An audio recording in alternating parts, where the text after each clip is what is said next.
Welcome to another edition of PENSDOWN. This is the program where we sit with journalists and accomplished communications professionals and get to understand their journalism journeys. Today, I am honored. I've been joined by a media and communications specialist who is the executive director of Africa Foundation for Young Media Professionals, an organization saddled with equipping practicing and would-be media professionals with the tools for sublime functionality and enduring impact. With over 25 years professional experience in communications, he has served as an independent journalist, communications consultant, global advocate for women and girls issues, among others.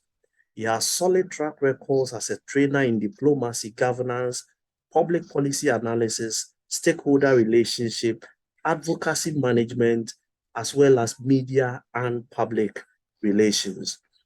He holds a Master of Arts degree in Media, Communications and Public Relations from the University of Leicester, UK, as well as postgraduate diploma in Public Administration, coupled with several training certificates, some in global advocacy, content management, strategic management, public policy, gender-sensitive governance, and the like. He has special interest in digital and development communication, and as a passionate media enthusiast, qualified trainer, he has been hired by various United Nations agencies to train in-house communications personnel in the use of digital tools for better news coverage. He shares his opinions on matters of national and global relevance on his personal blog, yinkaolaito.com. Today, I have been honored by the presence of Mr. Yinka Olaito. Honored to have you here, sir. Thank you, Mr. Siti. It's a privilege to have you too, and thank you for this opportunity. Right. I am interested in your expertise in the digital field because that is what is running business and communications today. Was the media in Africa really prepared for what social media had to offer, or they've been taken unawares? No, in my language, they said that a dead man who had been in the grave for 3 years is no longer a strange person to the grave. So I would I don't know whether you understand that depth. I get you. All right. So I don't think that social media has taken us by any surprise. Social media has been with us since early 2000, 2003, 2004, and 5. Initially, it looked like it was not going to be because of the network and infrastructure issues in Africa, and particularly in West Africa. But the fact remains that every country is working hard to ensure that they improve on the infrastructural development, and a lot of people are now having access to the internet. The population is increasing every day, and because of that, no brand, no nation can do without internet and technology that facilitates social media today. So social media is part of what Africa needs to engage and what we are engaging. Yeah, initially South Africa and Kenya used to be leading, but today South Africa, Kenya, Morocco, Egypt seems to be the early adapter in terms of population. But we can see that Nigeria is, because of the population, we are overtaking. But in terms of infrastructure, almost every country still has a long way to go. But we are better now, unlike before, where it was only a handful of people that had access to internet. Everybody has almost every 50–60% of every population in every country now has a mobile phone, because that's the means of communication. And as long as you have mobile phone and you are educated enough to know how to send messages, then you're educated enough to do WhatsApp. And then I think social media, and then for the professionals, the LinkedIn of this world, the Twitter of this world, the Facebook, and all of them of this world, they are they are here with us, and they have really reduced inefficiency in business communication and even in brand communication or media communication or whatever we have. So media seems to be the one that has been worst hit, because the challenge is that it does not produce quack who want to present themselves as media professionals. I asked the earlier question because it appears social media has created more popular and richer bloggers than journalists. Have media professionals harvested the full might and potential of social media?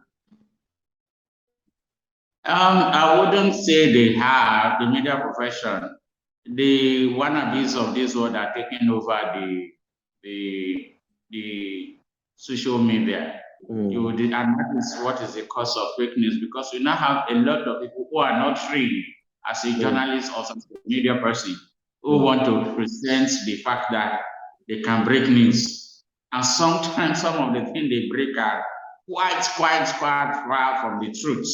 So we can't now actually say that media are really, but in every profession there are quacks, even in medicine. But the fact remains that media professionals, journalists, broadcasters now understood its application better, because you now have live shows through Facebook and all of them. Now Twitter Spaces, meetings are now held, communications are now better. Listener can reach radio station and whatever through all these opportunity provided by these professional and digital tools. Yes, we are not there yet, we must agree, because the older generation of media professionals, as some of them are still a bit resistant to the use. Thank God for new generation that are embracing that's very well.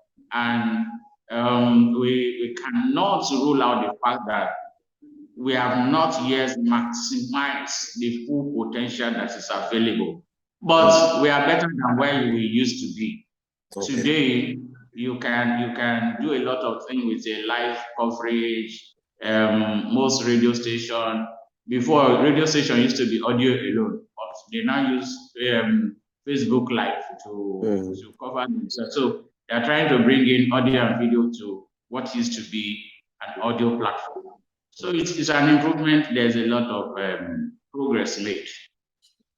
Talking about your final point where you said radio stations now do live on social media to complement their work and create more visibility. Would you then say that the social media has launched the traditional media into a unique era of television where even radio wants to be seen? They expose their studios and everything. Well, we will say, I will say yes, because see, the power of the visuals is there today. People want to see, and the visuals, and it's now one of the major things that attracts the younger one. They want to feel. So people want to go beyond hearing. They want to feel the speaker. They want to see what is happening there. So these platforms have really helped, and they are cheaper. In terms of music than any other means. So we cannot thank these platforms enough, because they brought a lot of improvements to media practice. And if you are not there today, just forget it, because the new generation we are dealing with, they want to feel, they want to see, they want to hear. So beyond just hearing, that we can say that it has really improved their practice and excellence. So let me now get personal with you. How did you discover the journalist in you while growing up? Yeah, I think that is something that I always wanted to do. Anyway, let me actually give you this background. I had wanted to be a lawyer or a journalist. Okay. I just love talking initially. So, and you know, when you are growing up and you love talking, your parents say, keep quiet, you talk too much. But that's a skill that we don't harness from the young age in Africa. It just shuts the children down, not understanding that all they need is to mentor them to become better. So I love to be involved in arguments. So I was prone to become more of a lawyer. And then I was doing stuff like governments, literature, and all that. Unfortunately, I got out of what we call a high school or a secondary school or higher basic education in some other clients, so that because we are talking to the world at large, so we won't say so it's either a higher basic school, a secondary school, a high school, or whatever. So whatever it is, I left and I didn't get law, and I knew I liked to impact people and I liked to write. I wasn't a good writer initially. And you know, in those days, not really far, but at least it's far than now. I'm talking about 80s and early 90s. Didn't have much opportunity to write like we have today. And you don't have a lot of mentors, particularly in my country, who will be available to mentor younger ones. So I got into university not reading either law or mass comm. But my writing skill, I improved on it. But because I wanted to be in journalist in this media profession, I started writing for newspaper opinions. So I was happy maybe in 1992 when my first article was published in a national daily here. And I said, what? Now if I got published, that means maybe media is something I should do. And since then, I continue to publish and publish and publish. I just like interest. Then they used to have something, feedback column in the newspaper. I don't know whether they have that in Ghana in those days. They will just say feedback. So, or popular opinion. In Ghana, they call it letter to the editor. Letter to the editor, yeah. Yes. So I started writing letter to the editor just to get published and to see your name published in the national newspaper. And from there, by the time I now finished my first degree, I just said, okay, let me go and do a PhD and then do a master's in UK and all that. And so I feel more comfortable within the media industry over time. I just abandoned the law profession because I just discovered that I like talking, and that had influenced some of the things we do. Starting out African Foundation, which is now focusing on young media professionals across Africa, beginning from Nigeria. So journalism has been my thing from day one. I think it was inborn, and I just had to develop it. I just had to continue to talk. And one of the things that really inspired me more is the fact that I just love to see my byline in the newspaper. I don't know what is the big deal about that, but but when I see my byline, I'm happy. I say, yeah, somebody is reading me. And over time, I become more interested in developmental issues. How to change the society, because I know with your pen you can change, you can reach out more and more, and then you can influence the mind of people, especially the younger people. So here we are today, and I think it's been fun. So how long actively did you practice journalism? And did you practice as a freelance, or you worked with some established media houses? Yeah, for majority of my years, I practiced as a freelance and opinion columnist. All right. That's what I did most, because given the fact that in Africa, not all media houses are paying very well, and all the challenges that are attended to it. Yeah. So I know things are changing, but you know, in terms of insurance, in terms of all those things, I look at it and I say, if somebody dies now, if you don't have a cover insurance, it may be very difficult for you. Let me just be investigative, freelance, opinion, and all that.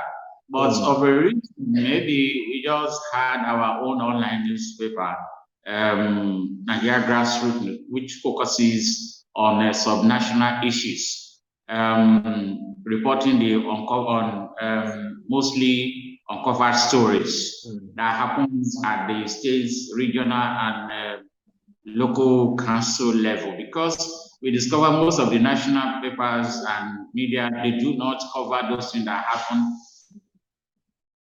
So that newspaper, Nigeria Grassroots News, focuses more on reporting the underreported issues, accountabilities, and that. So that brought me full time into it. Though it's a startup recently, but it's been fun because now you now have to think about a lot of things that are necessary. But at the same time, I'm not doing it for money. I'm doing it for the love of it. Okay. So in Ghana, for instance, the industry, journalism particularly, is experiencing a lot of attrition. So many trained, highly qualified professionals are jumping out of the boat in search of greener pastures elsewhere, either in public relations or in some entirely different fields. In Nigeria, a few of the colleagues I have spoken to have also mentioned that we bear similarity with this reality. What is accounting for this kind of trend? Yeah, as you know, internet is bringing a lot of disruption to newspaper or majorly media. Except, not, as you know, not many media houses are paying that kind of money that will make you live very, very comfortably. I don't know what happens in Ghana, but in Nigeria and some other places, what the media houses pay may not be that big enough, except you are a journalist that enjoys brown envelope and guerrilla journalism, where you just corner people to make them pay. So with that, if you do that kind of journalism, you can make money. But in terms of what they pay you, in some places, if you check what they pay now, particularly in Nigeria with the devaluation of the naira to the level, is you check what most not many newspaper houses can pay $400 equivalent now. That 400 naira, if you look at it at Nigeria money now, it's like 240,000. Average newspaper pay like 100,000, which is like $150 per month. Imagine. So how long would that take you as a person and as a family person? So when you look at that and you check the corporate environment where they are offering you big money, your level of comfort will change. You can take care of better of your family, and it's the same skill that they are paying for. Everybody will always want to look for a better option. So you wouldn't blame any journalist who jumped the boat. And this is not a new thing. It has been there years. And so media profession, journalism profession is losing good hand into the corporate world, because that was when things were even good. Not talk of now that the digital world had taken a lot of adverts. So majority of advert now goes online. So that's why if your newspaper is not online, in those days, while I was growing up, our national newspaper, if you buy one, it will be like 20 pages, 30 pages. Hardly will you get 10 pages now, 13, 14 for the one that are even flourishing. It means that the adverts are really, it is only during election that they make money more now. So at least during the election, politicians will do adverts. But they don't also forget now that advert is now, there's now a competition between the hard paper and the digital paper. So it has reduced the hard, and most newspapers live on art. You and I know that. Most television houses live on earth. Yes, we know that now there are development agencies that are funding media houses, but how many of them and how much can you go around?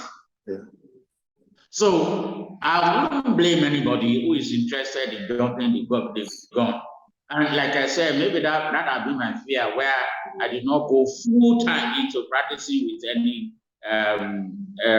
media house. I just love the freelance thing, which allow you to do some other consulting by design. You understand what I mean? At least so that you can take care of your family and live a very decent life, quote and unquote. You understand what I mean? Because if you break it down, if you break it down now, like I said, by now, if you are earning like $300 or $400, not all of them, not many of them, you have to be a senior officer to hand that equivalent, which is like 200, 250,000.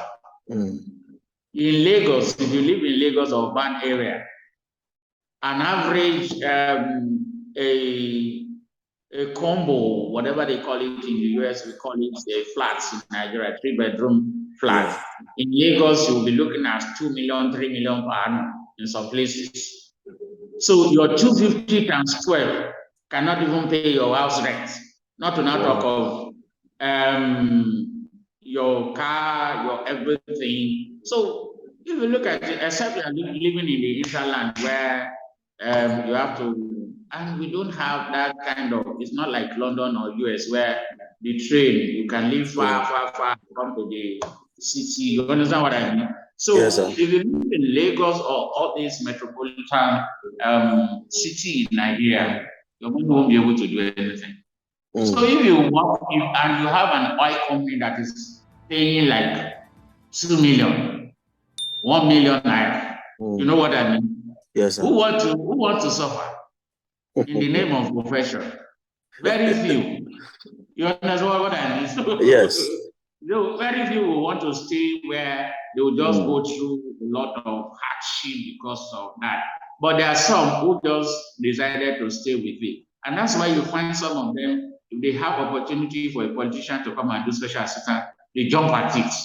Because they will tell themselves, at least I'll go and enjoy for 4 years and come back again. And maybe within that 4 years, if they are lucky, they can afford to build a house, quote and unquote. At least they will say, at least I now have a house. You know, for an African man, house is something that at a certain age, if you have not built a house of your own, you feel like you're a failure. It is not like that. You understand what I mean? Yes. And some other time, and because these are the issues, because in not every African country you have an effective system of mortgage where you can buy a house for 20, 25 years. Yes. So if you have stuff like that, if our basic things are taken care, I'm sure that not many of our journalists will jump. If you know that if you can get a mortgage 20, 25 years, and then you can get some support for your children, even education. Let you and I know, sir, that getting an education, a quality education in Africa now is not cheap. Especially when the public schools are not good.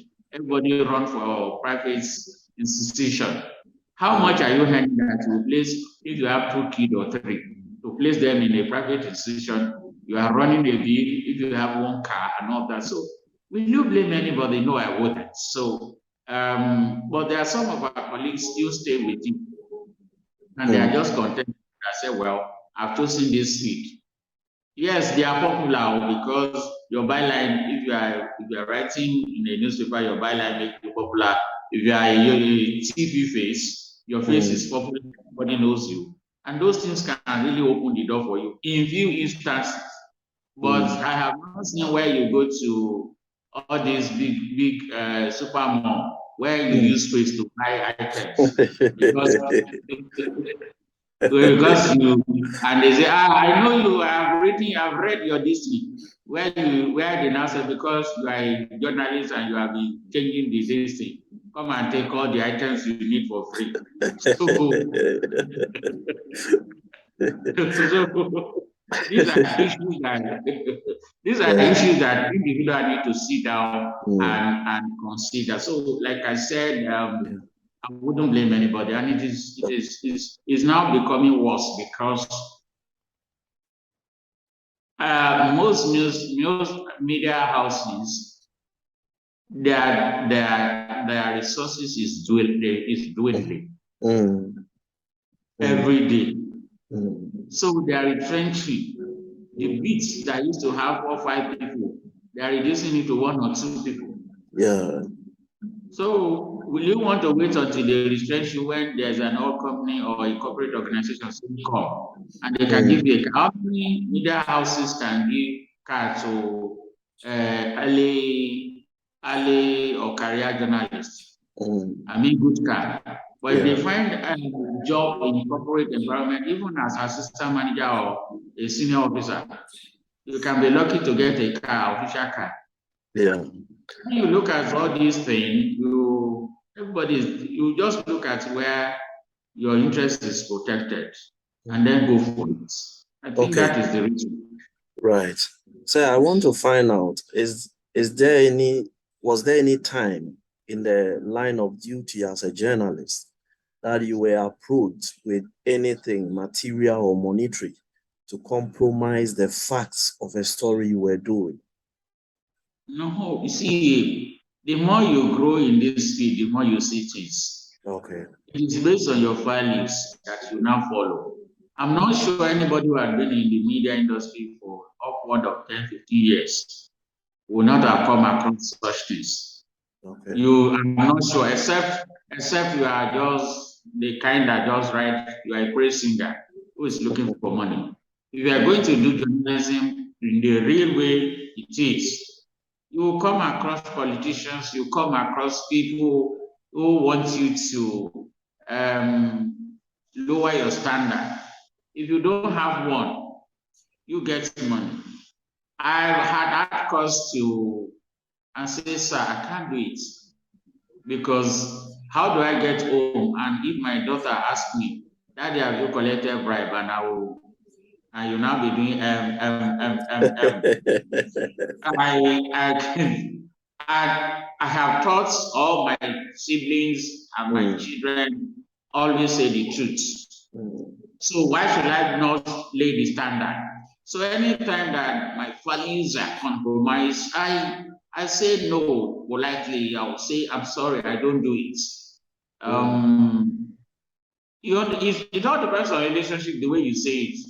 Some will get angry, some will, but it's in the line of your duty. You don't have to please everybody if you want to follow the tenets of the trade. So no journalist or media person who had practiced like 10, 15 years will not have been in one compromising corner like that or not, because you are telling the truth.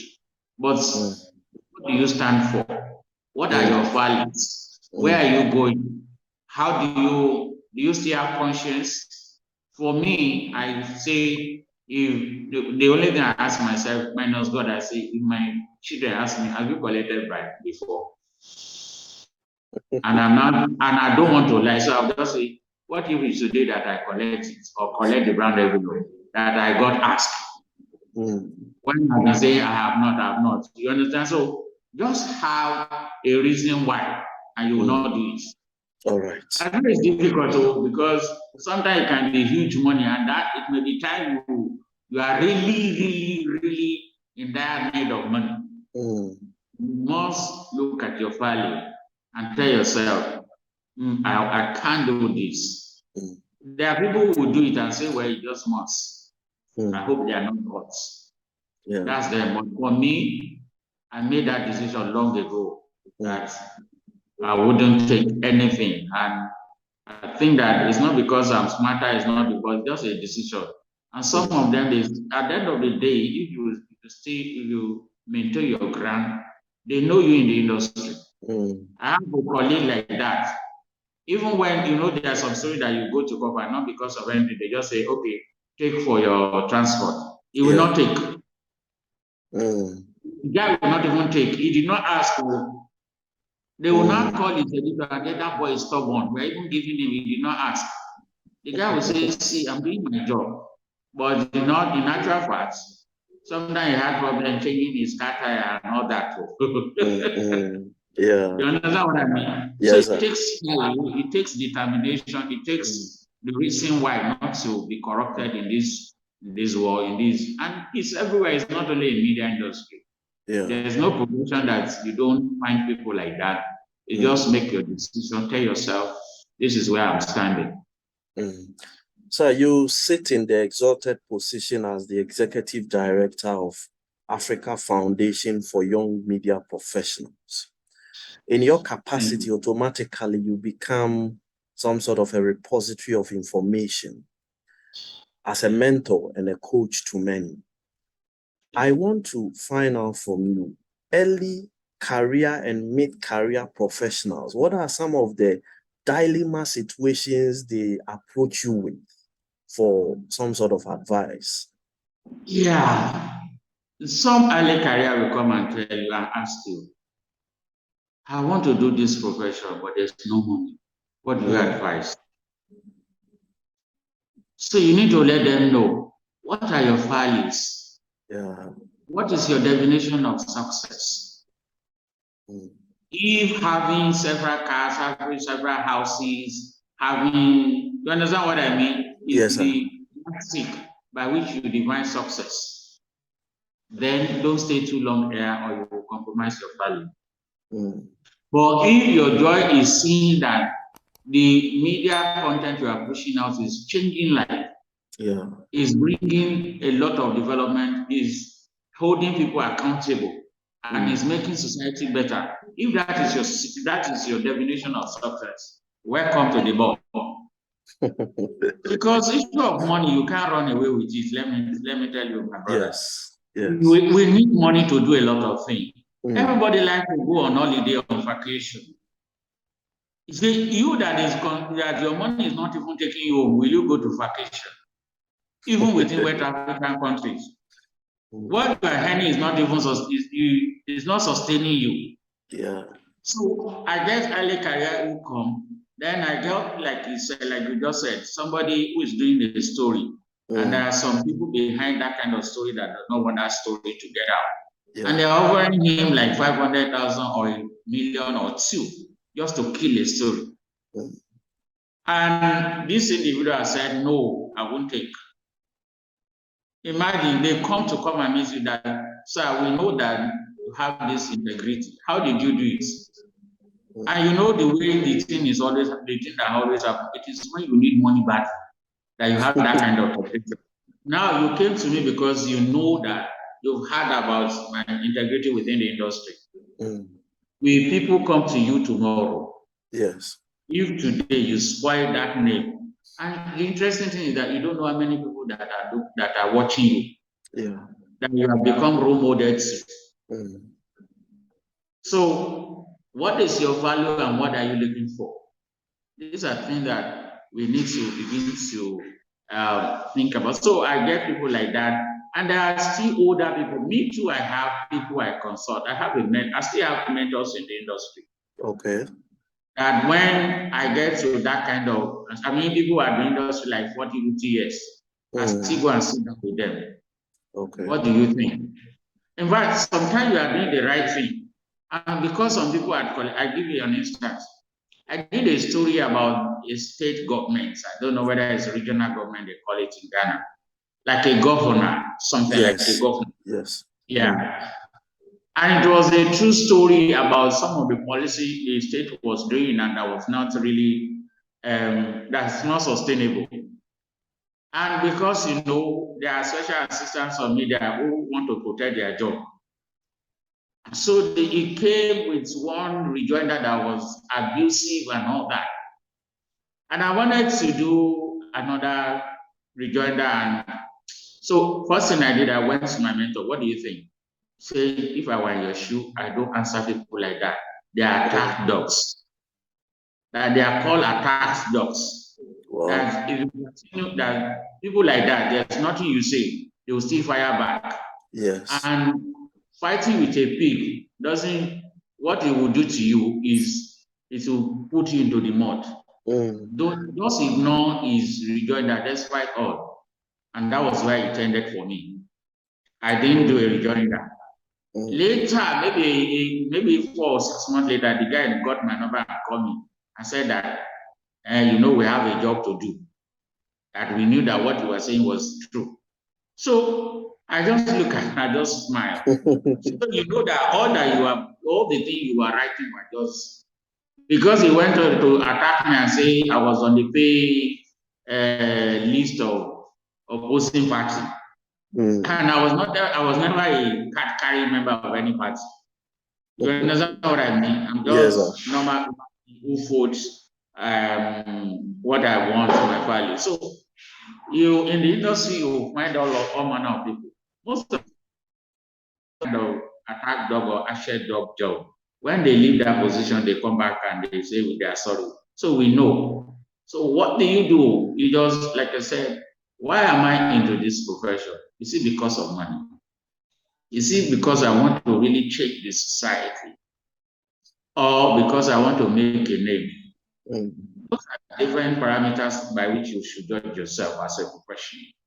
If you now say you want to make a name, some people, they will do anything to make that name. You understand what I mean? But at the end of the day, the end will not justify the means. Yes. But people just keep quiet. But what I have seen over the years is that people really know. The society really knows who is who. If we are to go back into time, 30 years, are you still going to choose the same professional path? I will. Though I would have loved that there's more money added to it. Understand what I mean? To be honest, I will. But I would have loved that at least by now, with about 20, 30 years close to 30 years at least you have some things that you can say, oh, I have this, which is in terms of material protection, you understand? But if you sit down and look at it, how many, you do not come to this world with anything, and you are not going to live with anything. You understand what I mean? Yes, sir. But see, we want to amass money so that the 4, 5 generations ahead will not suffer, and that is not possible. What you do not suffer for, you will mismanage it. Yeah. So those are the things. I will still choose journalism profession any day, anytime, because I just love it. But I wish we had more money into it. That's the only thing. Using Nigeria as a sample size or a case study, what will be your assessment of the quality of journalism in Africa? Well, it's like I cherish practicing globally. We're still not there, and that's the essence of our foundation. The older generation, I mean people with 20, 25 years experience. Yeah. Some of them, about at least 60%, are not that interested in the changes that they witness. Okay. That's my little understanding and assessment.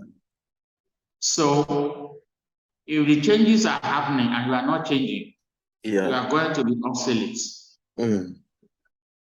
But you can do much more with the younger generation because their mind is not yet made up like an adult. They will still have the older generation who still believe in brown envelope. Because they don't understand that with the skill they have, they can actually make money by the way. You can be a content writer, you can be something for something, you can do editorial to make money to support whatever your house is giving to you. Not many of the baby boomer are looking forward to those opportunities provided by the new practice or new generation practice. Okay. So for me in Nigeria, and I've seen it happening in some of the other African countries that I've traveled to. Yeah. It is the new generation of practitioners that are embracing all the potentials available or are trying to embrace the potentials that they can have to make more money. Because being a journalist does not stop you from editing. If you have that skill, you are supposed to have that skill. Being a journalist does not stop you from having some brand with content generation that pays you. Yeah. But most of the older generation is just being a journalist and they depend on brand envelope and that, because that was the way they were brought up, most of them. So the older generation are not really, as far as I'm concerned, are starting to be corrected. Yeah. I mean, most, because I remember we had a corporate social responsibility that one of the banks in Nigeria hired us to train some older generation on how to improve themselves with the use of technology and all that. And I remember every state we get to, Nigeria has about 6 geopolitical zones with 6 states in each geopolitical zone. And we're supposed to do 1-1 in each geopolitical zone, or 3-3 in each geopolitical zone, meaning that we are combining 2 states. Almost every adult journalist that come, the first thing is to be paid. I'm asking, somebody is putting money online on the ground for you to be trained. You should even say thank you to that organization. So anything that they're not going to be paid, they are not interested. They would rather go and cover one side event that at least they know that when they are going, there's something that they will give to them. You understand what I mean? Yes, sir. So I think it was that experience that I said, oh, let me forget this older generation. Let's focus on the younger generation. Let's focus on the one that are still in the universities, in the training institution, media training institution, or those that are not more than 4 or 5 years, because we know that we can actually make a lot of impact in those generations than the other one. So I believe that next 3, 4, 5 years, these new generation that are coming up, that are going to take over from these baby boomers, they will capitalize and maximize every opportunity available in the media. Okay. But as it is now, we are still in between. Right. Should journalists be licensed? Yeah, if you go to a real training school, journalism training school, that is licensed enough, as far as I'm concerned. Okay. If you pass through, like in Ghana, you have something like GIJ, Ghana Institute of Journalism. You know the ethics, and you are trained about ethics of the profession and all that. I think it is essential that you know the ethics of the profession and know what counts. Because if you don't know, some of these untrained people, they do things that are not ethical. They show faces of minors. They cover accident victims and they show their faces immediately. They do live. It's an unethical practice, professional practice. Yeah. I was arguing with somebody, he wanted to do that. Said an accident just happened. You took the picture of a dead man, a dead body, and you want to put it live on your online newspaper immediately. I said, why is that done? He said, there's no law against it. I said, did you read your? He was arguing. I just brought something and said, see, particularly when this had not been announced, there have been issues of plane crash in Nigeria that they don't even wait for the family to be briefed before they start pushing the name. I remember those one around 2005 or something. And they're pushing the name out without informing. You know, those are some of the things why I think that if you're going to practice as a journalist, it's good that you go through training. And it doesn't have to be formal university training. There are a lot of online courses that you can do today. As far as I'm concerned, my own understanding. Get the training. It doesn't cost too much to get the training. Don't become a quack. Stop pushing out fake news, because you damage the society with fake news. They cause small harm. because of unethical, unprofessional conducts. Yeah.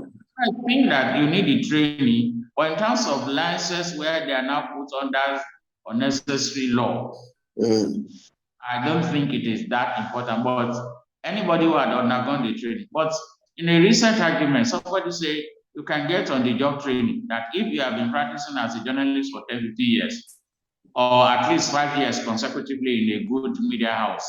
You understand what I mean? Yes, sir. That it is possible that you don't. You understand what I mean? So Yes, sir. but even at that, I also think that it is good, but it is not only in Africa. Go to US, there are a lot of people like that who practice without you understand what I mean? So it's everywhere. Yes, So sir. it's not an African thing. It's a global challenge. So we can only say that at least get little training so that you can follow the ethics. Okay. It's really important. Politicians and politically exposed persons are increasingly setting up media platforms.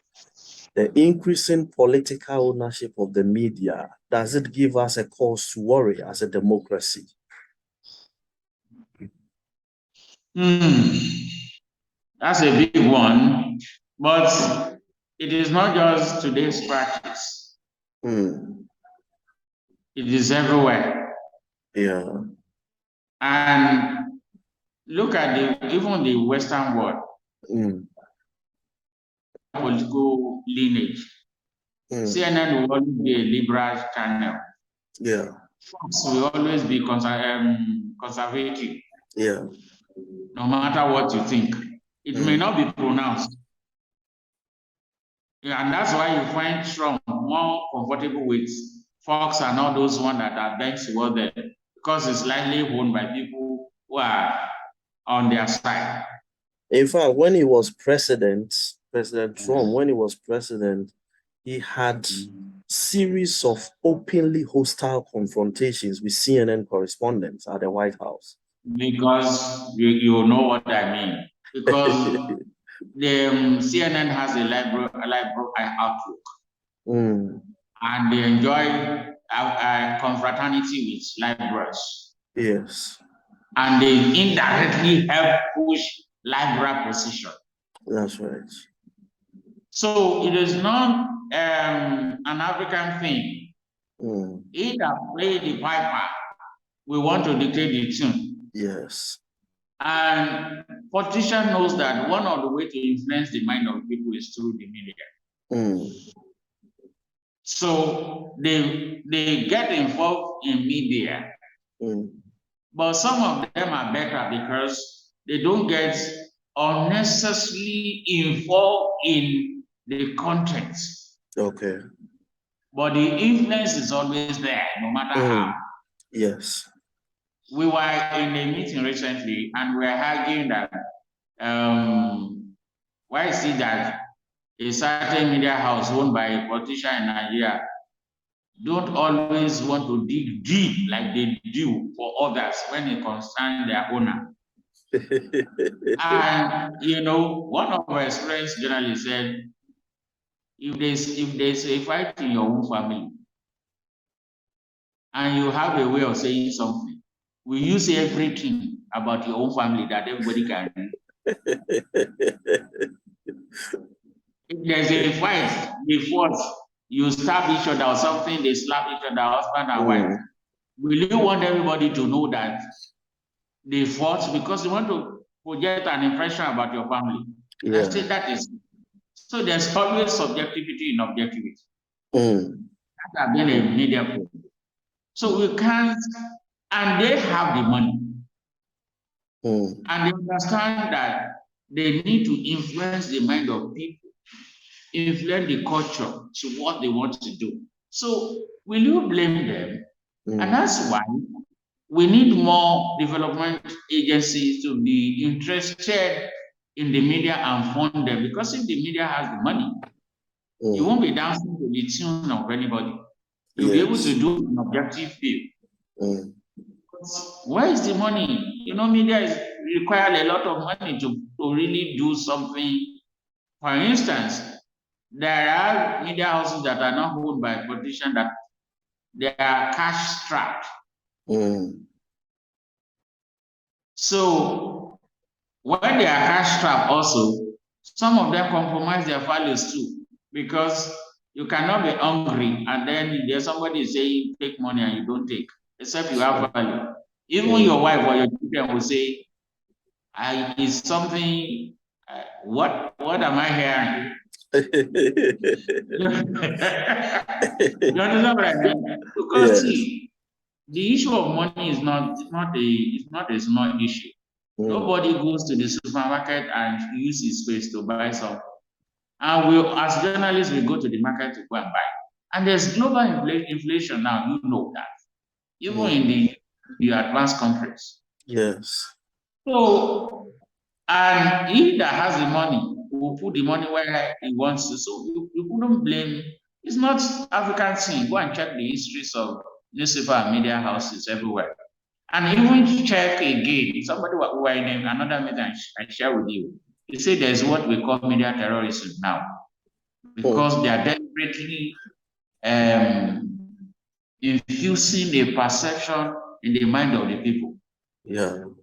That is terrorism of a sort. And we all laugh about it. And when I got to say there's media and terrorism, that's another language anyway. That's more ideological.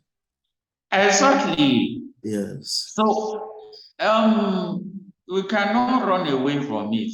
And even the Western world, see the way CNN will cover issues of Africa. And see the way, I'm sure we all know that there's CNN International, there's CNN Local. Yes. There are crises in those countries, they don't push it as a forefront. There are ghettos. You hardly see ghettos in their coverage. But Africa, the portrayal is a land of great thing. Even the monkey pox, you know that they were using black faces. Yes. That's an ideological issues, because who that played the piper will dictate the tunes. So it's not really about or it is not about African alone. It's a global issue. Okay. Media is a huge money. It's a huge business that requires money. Right. Politicians have money that they don't know where to put it, because some of them steal, not all of them. Yeah. Yeah. Some of them steal. Yeah. And because they knew that they can influence public opinion through that medium, they just go for it. So it's not African thing, no. So we continue to just hope that you and I, people like you and I, will have money to go and do really big media business so that we can do what we're supposed to do. Right. Are there any golden memories you want to share during your active days of a lot. I remember I did a story about one guy who was really, really poor and could not afford health. Okay. And from the story, people came around and for me, that was my joy, because the guy could have died without that money. I didn't have money to give to him. All that I just used the platform. You understand what I mean? Yes, sir. For me, and there are other instances like that. Somebody who could not afford school, but I saw it was right, and you did a story, or you understand? And some people just felt like, oh, I can take care of it, I can take care of it. People like that give me joy, as those are what I call fulfillment in the industry. Even sometimes you have not made the kind of money you want to make. So these are good memories for me. And I was talking with my mentor recently. He also is now retired as a senior editor of one of these national newspaper. And I was saying, sir, at the end of the day, you only have one car, one house. And are you fulfilled? He said, I'm happy that all my years in the industry, I did not taint my hand.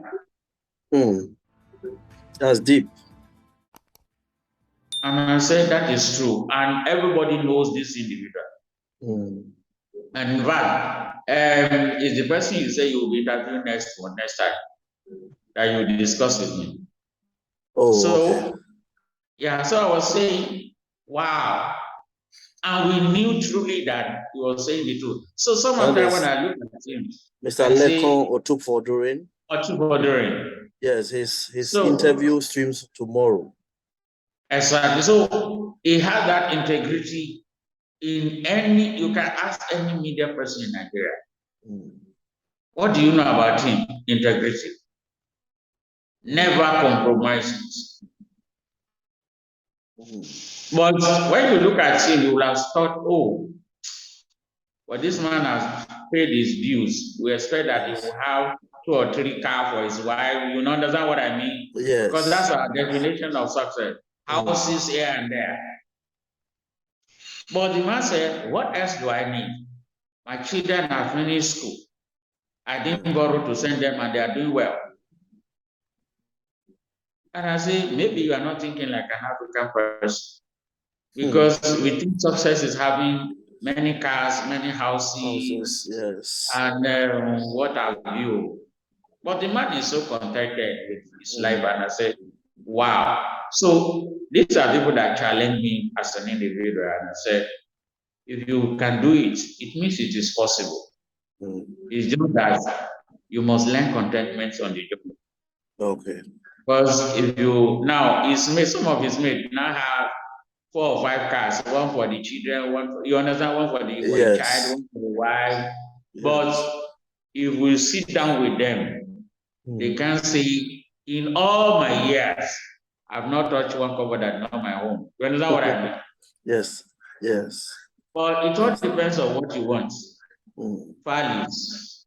The other guy who tainted their hand, their value is make money by all means. Yes. As long as you are not caught. So these are some of, for me, and I begin to see it's more of how many people you have touched, how many lives you have touched, how many people. And I can tell you that man raised a lot of people in the industry in Nigeria, both male and female. So today, I told him, I said, sir, you have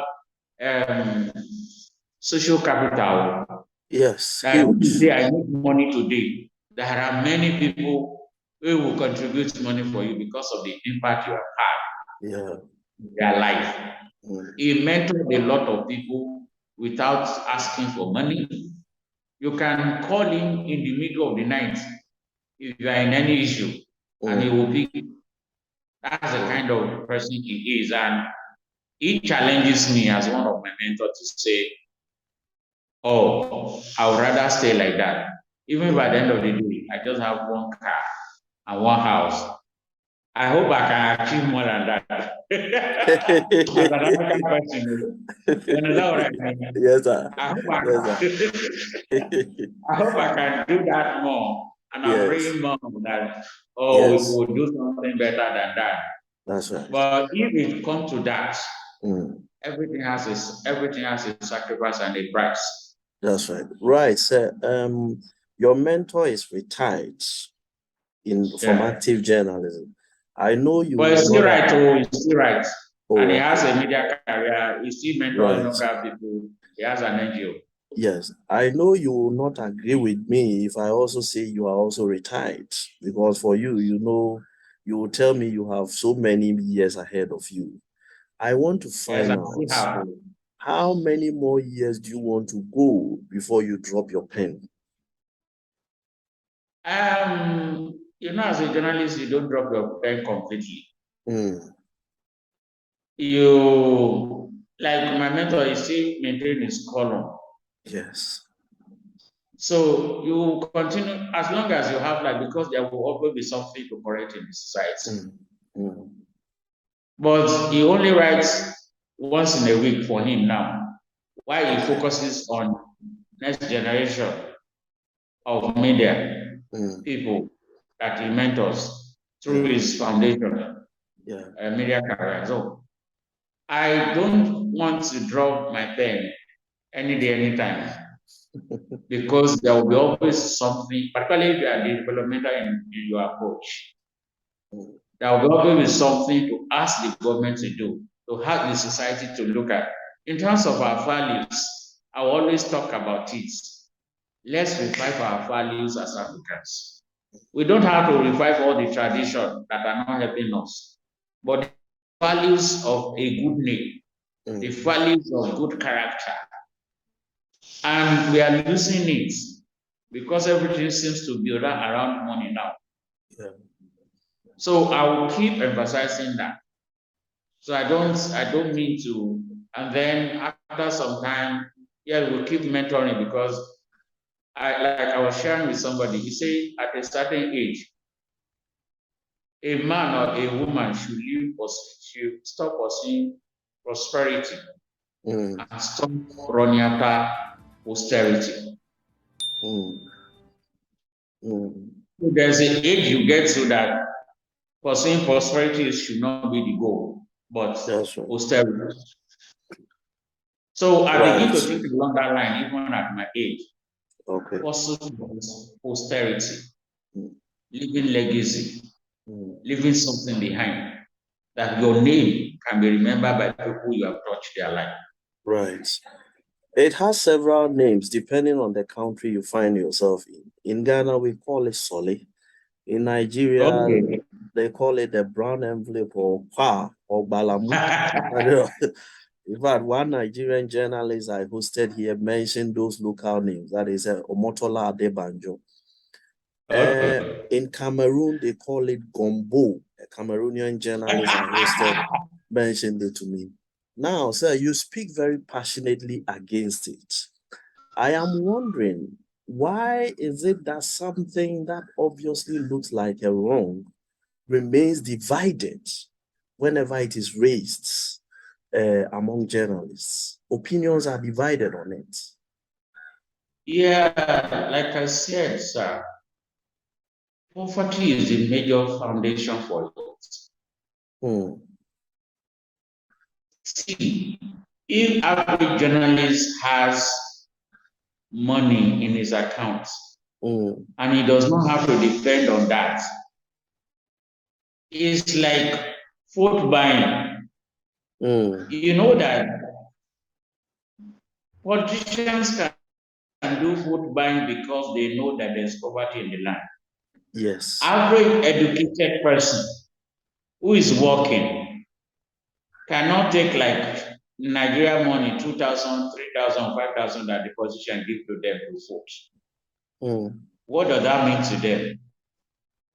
So, but if there's poverty, people will collect that 2,000, at least it will solve immediate problem according to them. Yes. The same case with a journalist who is not paid well. I just give you an scenario. Not many Nigeria, not many journalists in Nigeria earn $400 a month. Yes.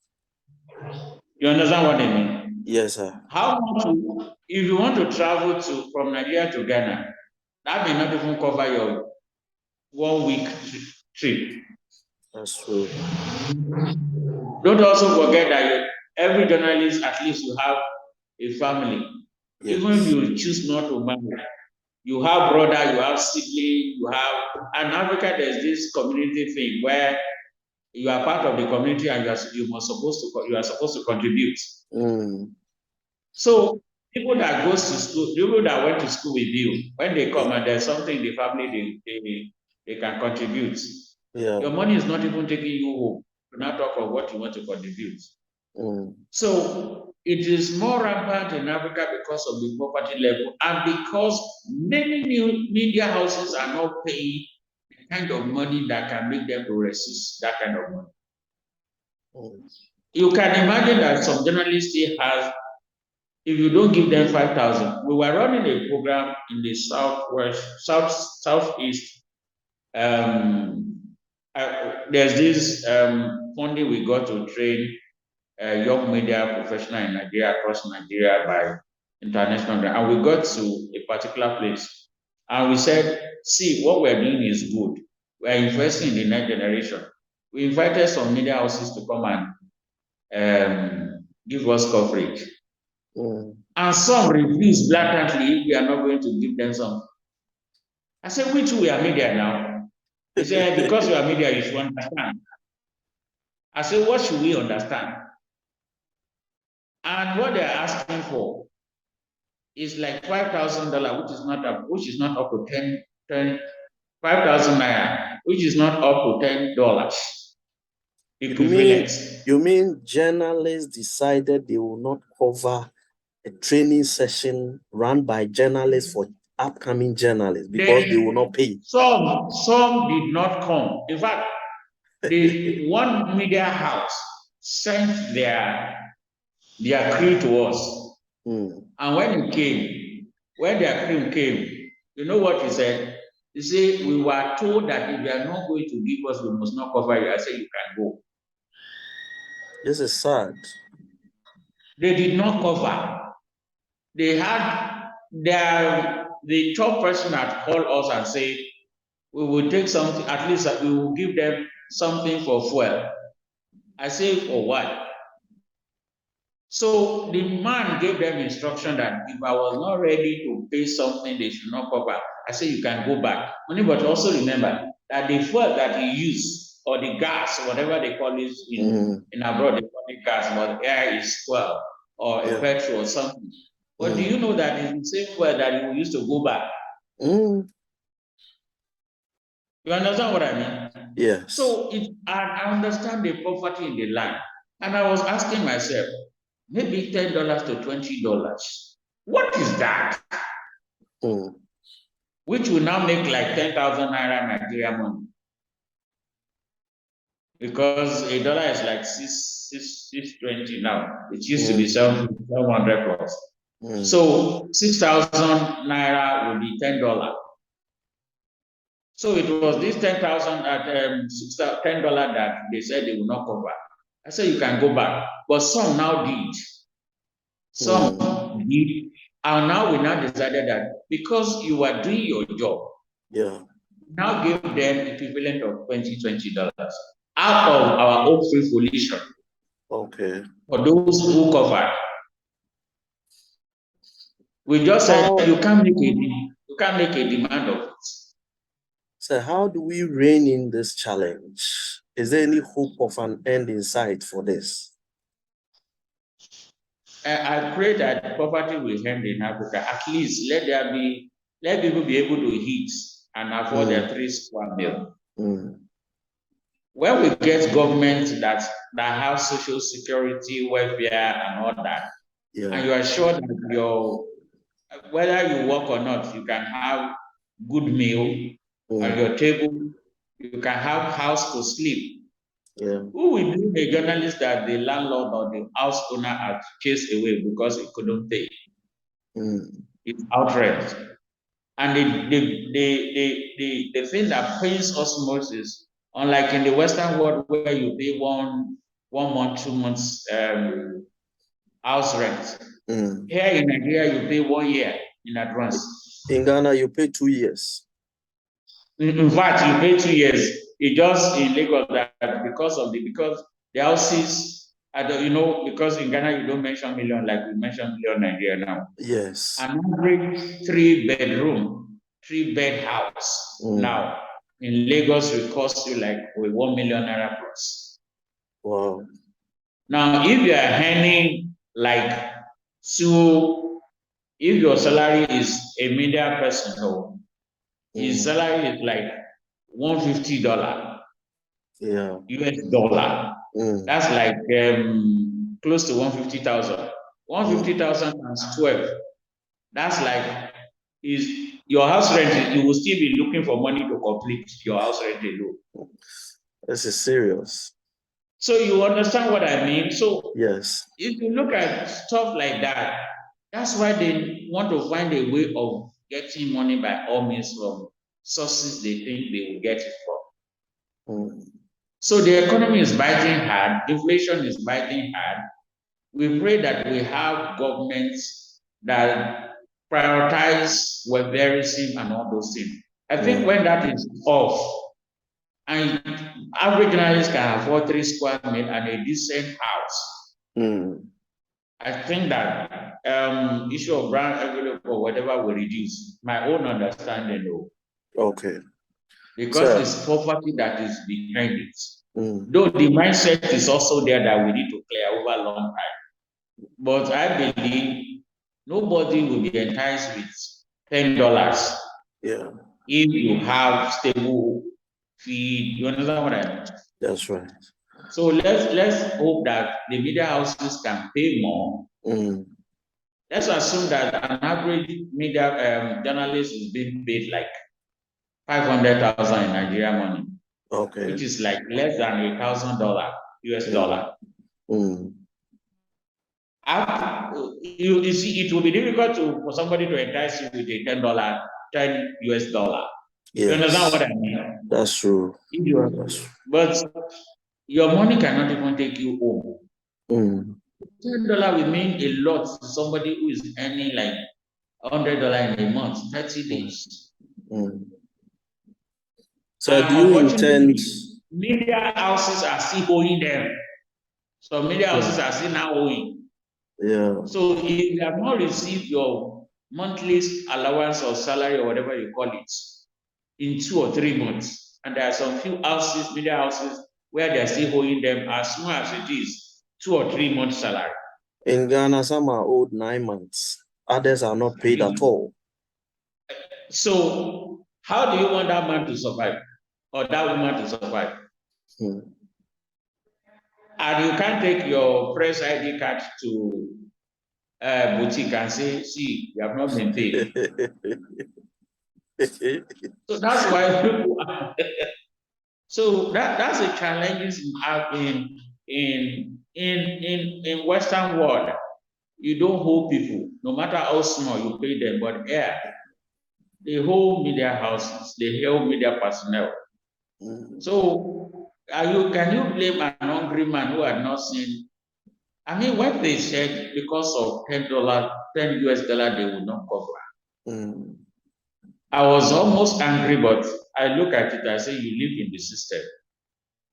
Do you know what that $10 can mean? That's about 5,000. At least it's sure that if that one you get home, they will cook something. So that's the challenge. Maybe my final question. Are you writing your memoirs?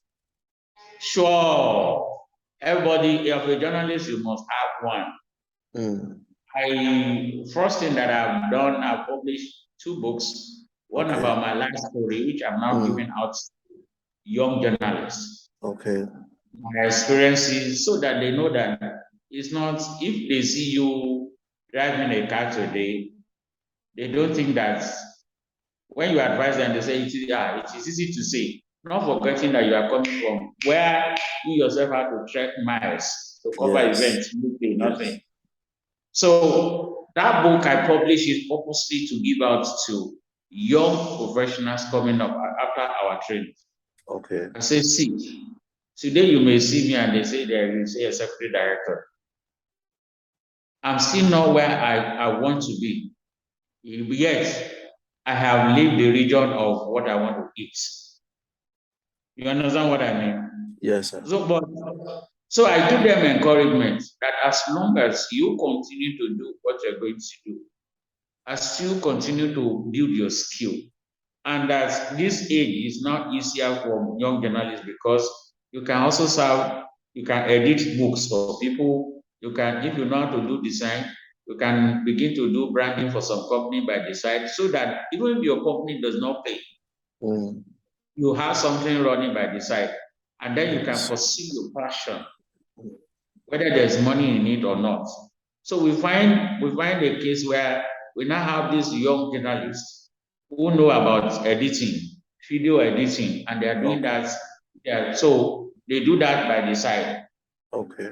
And then so they are more prone to say, okay, even so they are more sustainable. Growing up with that mindset, if you are making something like $1,000 from the side gig, it will be difficult for somebody to give you $10 brand envelope and you take it. Yes. So I think that having a memo, particularly advanced, but the problem with Africa, generally, not Nigeria. Somebody has said if you want to hide anything from a black man, Put it put in a it in a book. book. Yes. So, and that's why we lost a lot of knowledge and experience. We don't put our memo together. And if you're a journalist, I think older journalists should be able to put those memos together so that the new generation will know that what they are going through is not unusual, that with a goal and with a long-term plan, you can always achieve what you want to achieve. Thank you very So, much for this conversation. thank you. It's a privilege, Mr. Stephen. Truly I honored. appreciate you.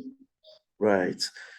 Today I've had the august presence of the Executive Director of the Africa Foundation for Young Media Professionals, Mr. Yinka Olaito. He is a senior colleague who is currently saddled with polishing the next generation of media practitioners to ensure that once they get onto the field, they maximize their potential for society's benefit and also for their economic gain. Sir, once again, we are honored to have had you here. Thank you. I really appreciate it. Thank you for the honor to interview me. Thanks I appreciate you. Right. All right. This has been Enjoy your PENSDOWN. day. Same to you. This has been PENSDOWN. We'll be back next time with another edition. Stay tuned.